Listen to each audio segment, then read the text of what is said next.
ജിന്നിനോട് സഹായം തേടൽ ശിർക്കല്ല എന്ന് വാദമുള്ള ആളായിരുന്നു ഞാൻ. അങ്ങനെ സങ്കല്പിച്ചോ? അതാണല്ലോ സമ്മതിക്കേണ്ടത്.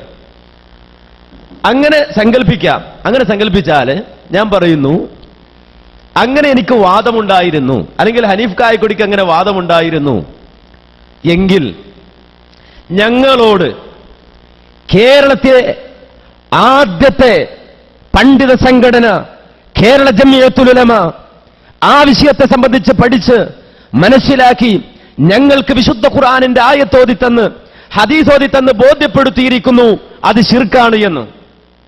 ഞങ്ങൾക്കത് ബോധ്യപ്പെട്ടു. ഞങ്ങൾ ഉറക്കെ പറയുന്നു, ജംഇയ്യത്തുൽ ഉലമ പറഞ്ഞതാണ് ശരി, ഞങ്ങൾ പറഞ്ഞിട്ടുണ്ട് എങ്കിൽ അത് തെറ്റാണ്.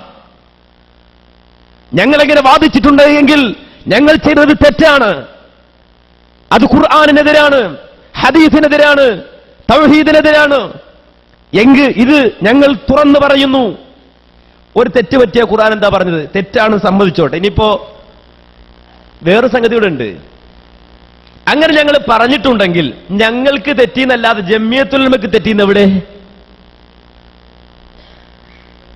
ഞങ്ങളെങ്ങനെ പറഞ്ഞിട്ടുണ്ടെങ്കിൽ ഞങ്ങൾക്ക് തെറ്റി, അനസിന് തെറ്റി, ഹനീഫിന് തെറ്റിയെന്നല്ലാതെ ജംഇയ്യത്തുൽ ഉലമക്ക് തെറ്റി എന്ന് തെളിയിക്കാൻ നട്ടലുള്ള ആരെങ്കിലും ലോകത്തിന്റെ ഏതെങ്കിലും കോണിൽ ജീവിച്ചിരിക്കുന്നുവെങ്കിൽ ഇന്ന് അനസും ഹനീഫയും അവരെ വിളിക്കുന്നു, വരൂ, നിങ്ങളെ തെളിയിച്ചു തരൂ, ജംഇയ്യത്തുൽ ഉലമയുടെ ഈ വാദം തെറ്റാണ് എന്ന് അള്ളാന്റെ ഖുർആൻ കൊണ്ട് ഹദീസ് കൊണ്ട് തെളിയിക്കാൻ കഴിയുന്ന നട്ടലുള്ള ആരെങ്കിലും ലോകത്തിന്റെ വ്യത്യസ്ത ഭാഗങ്ങളിൽ ജീവിച്ചിരിക്കുന്നുവെങ്കിൽ ഞങ്ങൾ അവരെ നേരിടാൻ തയ്യാറാണ്. അള്ളാന്റെ ആയത്ത് കൊണ്ട് ഹദീസ് കൊണ്ട് ജീവിച്ചിരിക്കുന്ന ജബ്ബാർ മൗലവി അടക്കമുള്ള ആളുകളെ ആ വിഷയത്തിൽ ഞങ്ങൾ നേരിടാൻ സംവദിക്കാൻ അവരെ ക്ഷണിക്കുകയാണ്. ഞങ്ങൾ